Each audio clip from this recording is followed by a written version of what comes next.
Khoảng thời gian vui vẻ của Triệu Lệ Dĩnh và Lâm Canh Tân. Triệu Lệ Dĩnh và Lâm Canh Tân được mọi người công nhận là cặp đôi xứng đôi nhất. Kể từ khi họ cùng hợp tác trong Princess Arena cách đây 7 năm, khán giả vẫn còn tiếc nuối. Bản hit du lịch cùng Phượng Hoàng năm nay đã đẩy mức độ nổi tiếng của hai người lên top tìm kiếm hot một lần nữa. Những người yêu nhau trong phim đều có tình cảm chân thành và nồng nàn. Đặc biệt là ánh mắt. Em ở trong anh và anh ở trong em, và ngay từ cái nhìn đầu tiên họ đã yêu nhau suốt đời. Sự dịu dàng và cảm giác ngập ngừng khiến toàn thể khán giả kinh ngạc. Nó ngay lập tức chiếm được trái tim của mọi người. Nhìn bức ảnh anh và cô chụp chung khiến người ta cảm nhận được vẻ đẹp và sự lãng mạn của tình yêu. Người hâm mộ ngày nay thực sự rất mạnh mẽ. Bạn có thể tạo bất kỳ loại ảnh kết hợp chính đều hy vọng chuyện tình lãng mạn giữa hai người trong vở kịch có thể trở thành hiện thực. Những trải nghiệm của Jin Bao và Xiao Xin trong nhiều năm qua thực sự mang ý nghĩa số phận. Cảm giác như sau khi đi vòng quanh, người đó vẫn ở đó, trong nơi thiếu sáng. Và cảm giác đó đã được xác nhận trong cô và anh. Mọi thứ đều được định sẵn. Từ giả vờ ngầu đến y Lâm chó khóc nhè. Hành trình lột xác trong 7 năm của Lâm Canh Tân và Triệu Lệ Dĩnh đã chứng kiến điều gì? Khi nam diễn viên 36 tuổi âm thầm rơi nước mắt khi cầm bó hoa. Khán giả cuối cùng cũng hiểu được tình bạn chân thành giữa những người bạn diễn trên màn ảnh từ Sở Kiều Truyện đến Ghê Tây Du Ký, người phụ nữ chăm chỉ từng bị coi là phiền phức nay đã trở thành IN. Ngôi sao mà anh không muốn chia tay nhất. Thực ra, với bộ phim ăn khách về Phượng Hoàng du ngoạn, là ánh trăng trắng trong lòng mọi người. Trước đây anh ấy được gọi là Lâm Câu, nhưng bây giờ anh ấy đã trở nên quyến rũ hơn. Anh có sự hiểu ý đặc biệt với Triệu Lệ Dĩnh là bạn diễn. Ngoài đời, anh cũng rất hợp với chị Triệu. Cảm giác chính phú thật choáng ngợp, thực sự khiến người hâm mộ thích thú. Nhưng nhiều người có thể không biết rằng khi hai người cùng hợp tác trong Sở Kiều Truyện năm 2016, thái độ của Lâm Canh Tân đối với Triệu Lệ Dĩnh lại hoàn toàn khác, thậm chí có chút ngượng ngùng. Nhìn lại lần hợp tác đầu tiên của họ, thật đáng kinh ngạc khi thấy mọi thứ đã thay đổi rất nhiều. Khi mới bắt đầu hợp tác, Lâm Canh Tân không hiểu rõ Triệu Lệ Dĩnh và có một số hiểu lầm. Tại lễ ra mắt Princess Arena, anh chia sẻ, ngay lúc đó tôi thực sự không muốn chú ý tới cô ấy. Thì ra, hơn, Triệu Lệ Dĩnh ngày nào cũng thảo luận kịch bản với anh, thậm chí còn mua tiểu thuyết gốc và bảo anh đọc hết. Lúc đó Lâm Canh Tân nghĩ rằng đạo diễn đã đưa kịch bản rồi thì cứ diễn theo kịch bản thôi, không cần phải phạm nhiều lỗi như vậy. Ông kể, trong suốt thời gian đó, cô ấy cứ hỏi tôi. Anh đã đọc cuốn tiểu thuyết đó chưa? Anh phải đọc hết nó. Điều đó thực sự làm tôi khó chịu. Lúc đầu, anh thấy Triệu Lệ Dĩnh hơi bướng bỉnh và thậm chí hơi phiền phức. Nhưng chẳng bao lâu sau, anh nhận ra rằng được làm việc với một diễn viên nghiêm túc như vậy là một điều may mắn. Xét cho cùng, Princess Arena là một bộ phim cổ trang kinh điển với những cảnh chiến đấu đặc biệt hấp dẫn. Mặc dù Lâm Canh Tân có nhiều động tác nhưng so với Triệu Lệ Dĩnh thì vẫn tương đối dễ dàng. Triệu Lệ Dĩnh không chỉ phải cưỡi ngựa trong sa mạc và săn sói. Cô ấy tự mình thực hiện hầu hết các cảnh chiến đấu. Điều khiến Lâm Canh Tân cảm động là khi quay phim, Triệu Lệ Dĩnh không chỉ có trách nhiệm với vai diễn của mình mà còn quan tâm đến vai diễn của những người khác. Anh ấy nói, chúng tôi đã kiệt sức sau khi quay phim. Nhưng cô ấy vẫn giúp mọi người đọc kịch bản. Nhìn cô ấy như vậy, tôi thực sự ngưỡng mộ cô ấy.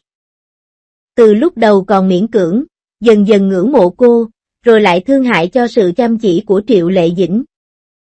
Thái độ của Lâm Canh Tân đối với cô đã thay đổi, tình bạn của họ cũng ngày càng sâu sắc hơn. Hai người động viên lẫn nhau và sự hợp tác của họ ngày càng trở nên ngầm hiểu hơn. Chính vì vậy, Sở Kiều đã trở thành hit ngay khi phát sóng vào năm 2017. Cốt truyện xuất sắc, các cảnh chiến đấu gây đặc biệt được yêu thích. Cho đến tận bây giờ, Nhiều người hâm mộ vẫn còn nhớ cảnh Tinh Nhi ôm Vu Văn Nguyệt và khóc bên bờ hồ. Thậm chí, có người còn ám ảnh cảnh Vũ Văn Nguyệt chìm xuống đáy hồ. Nếu nói rằng năm 2016, khi Lâm Canh Tân 28 tuổi và Triệu Lệ Dĩnh lần đầu hợp tác, họ còn trẻ, chưa hiểu hết vẻ đẹp của Triệu Lệ Dĩnh, thì năm 2024, khi Lâm Canh Tân 36 tuổi và chị Triệu hợp tác lần thứ hai, lại trở thành nước mắt lưng tròng. Có một cảnh hậu trường của bộ phim I Award With You, vào ngày Lâm Canh Tân viết kịch bản cho bộ phim này. Mọi người đều vui mừng và cười đùa chúc mừng anh. Nhưng anh lại âm thầm khóc trong khi cầm bó hoa. Thực ra, không ai ngờ anh ấy sẽ khóc. Triệu Lệ Dĩnh còn cố ý nhìn anh, sau đó Lâm Canh Tân càng không thể kìm được nước mắt. Một số cư dân mạng nói đùa, lúc này, Lâm Canh Tân thực sự khóc như Lâm Cẩu vậy. Tại sao anh ấy lại buồn thế? Lâm Canh Tân từng chia sẻ trong một cuộc phỏng vấn rằng trong suốt những tháng quay phim Phượng Hoàng Du Ký, từ mùa hè nóng nực đến cuối thu, từ Hoành Điếm đến Hương Sơn rồi đến Lệ Thủy, anh luôn ở bên mọi người cả ngày lẫn đêm, rồi đột nhiên phải nói lời tạm biệt, anh thực sự không muốn buông tay. Anh nghĩ đến từng chi tiết nhỏ trong mối quan hệ với những người bạn này và cảm thấy rằng có thể họ sẽ không bao giờ gặp lại nhau trong tương lai, điều này khiến anh cảm thấy rất phức tạp. Nhìn Lâm Canh Tân khóc như chó, không khó để hiểu vì sao bộ phim này lại trở thành một hit lớn nữa. Các diễn viên không chỉ diễn xuất tốt và có sự kết hợp ăn ý mà còn giống như họ đã bước vào cuộc sống của nhau vậy. Đó thực sự là màn thể hiện cảm để lại ấn tượng đặc biệt sâu sắc cho khán giả bên ngoài màn ảnh. Ngoài khả năng diễn xuất và cảm xúc, Triệu Lệ Dĩnh còn ngưỡng mộ con người của Lâm Canh Tân. Lâm Canh Tân vẫn còn nhớ rất rõ ấn tượng đầu tiên của mình về anh. Trong lễ ra mắt Princess Arena năm 2017, anh chia sẻ: Lần đầu tiên tôi gặp Lâm Canh Tân là trong một bữa tiệc với những người bạn cũ, lúc đó tôi nghĩ mình đã để lại ấn tượng tốt với cô ấy. Nhưng không ngờ, khi quay Princess Arena, cô ấy lại nói với tôi, thật ra, ấn tượng đầu tiên của tôi rất tệ. Lý do là vì Triệu Lệ Dĩnh cảm thấy Lâm Canh Tân lạnh lùng và có phần kiêu căng. Trong bữa tiệc, anh ấy không nói nhiều và trông rất lạnh lùng. Nhưng khi họ làm việc cùng nhau nhiều hơn, Triệu Lệ Dĩnh phát hiện ra Lâm Canh Tân không hề lạnh lùng chút nào. Chỉ khi bạn thực sự hiểu rõ anh ấy, bạn mới biết anh ấy thực sự là một cậu bé báu vật. Thực ra anh ấy khá nhút nhát. Khi quay Sở Kiều truyện, vì cốt truyện, Lâm Canh Tân và Triệu Lệ Dĩnh đã có một cảnh hôn nhau. Mỗi lần làm như vậy, họ đều lo lắng đến mức tay run rẩy. Có một lần Triệu Lệ Dĩnh đặc biệt ấn tượng. Đó là khi cô không hài lòng với cảnh hôn và muốn diễn lại lần nữa, nhưng lại không tìm được Lâm Canh Tân. Sau đó, các nhân viên cho biết mặt anh ấy đỏ như lửa và anh ấy đã ngại ngùng chạy về phía xe AV. Sau này, khi hợp tác lần thứ hai trong ghi cùng Phượng Hoàng Du Lịch, Lâm Canh Tân vẫn ngại ngùng đến mức tai đỏ bừng mỗi lần quay cảnh thân mật. Anh ấy thậm chí còn lo lắng đến mức cứng đờ trong quá trình quảng bá. Và cư dân mạng gọi đùa đó là sự nhưng anh ấy là người ấm áp, thích kể chuyện cười và cố gắng hết sức để làm mọi người vui vẻ. Trong một cuộc phỏng vấn, anh chia sẻ rằng anh muốn mọi người cảm thấy thoải mái và vui vẻ trên phim trường nên thường hành động hài hước. Lâm Canh Tân rất quan tâm đến cảm xúc của bạn bè và đối tác. Có lần, Triệu Lệ Dĩnh đã khóc rất nhiều khi quay cảnh chia tay trong phim Sở Kiều truyện.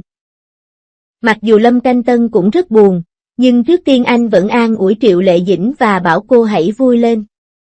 Sau đó, anh biết rằng cô rất buồn sau khi quay phim và đã khóc một mình trong xe AV.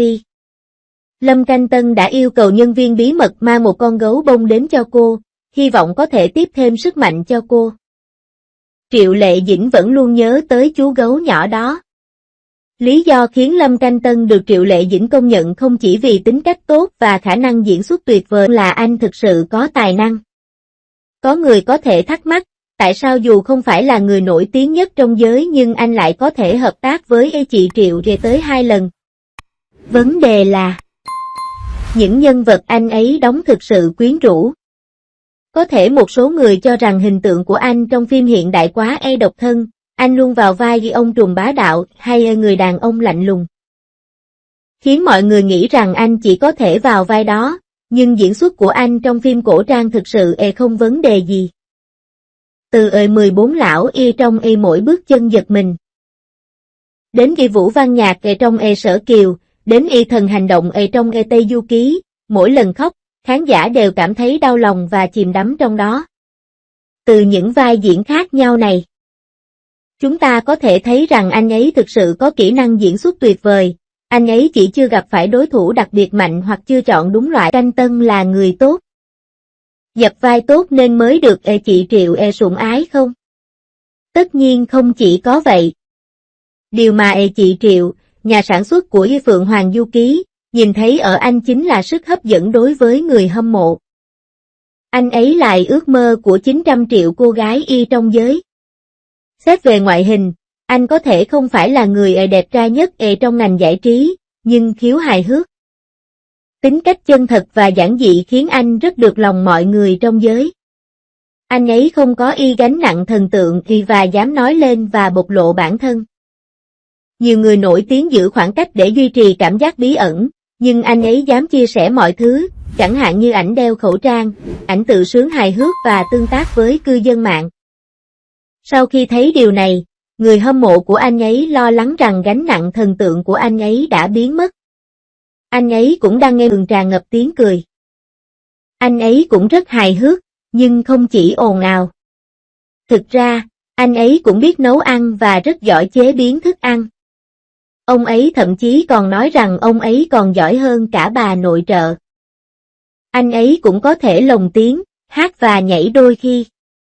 Anh có nền tảng về múa ba lê và tốt nghiệp trường Opera Thanh Đảo. Anh ấy thực sự có tài năng. Anh ấy có sức hấp dẫn cá nhân tuyệt vời, khiến nhiều bạn bè trong nhóm sẵn sàng chơi với anh ấy. Ví dụ như người bạn thân nhất của anh là Mát Chao, hai người thường trêu chọc nhau và cùng nhau đi du lịch, và Triệu Lệ Dĩnh. Từ khi hợp tác năm 2016 đến nay, cả hai đã trở thành đôi bạn thực sự. Lâm Canh Tân còn đặc biệt thích gọi chị Triệu là Hạnh Nhi, còn Triệu Lệ Dĩnh gọi anh là Lâm Cẩu. Sao hiểu? Tại sao chị Triệu lại liên tiếp tìm Lâm Canh Tân để hợp tác? Bởi vì, ai mà không thích một chàng trai vừa đẹp trai, thú vị, tài giỏi lại vừa ấm áp chứ? Tôi hy vọng anh ấy sẽ tiếp tục trau dồi kỹ năng diễn xuất của mình và mong muốn tiếp tục duy trì mối quan hệ 2 đội 3 với chị Triệu trong tương lai.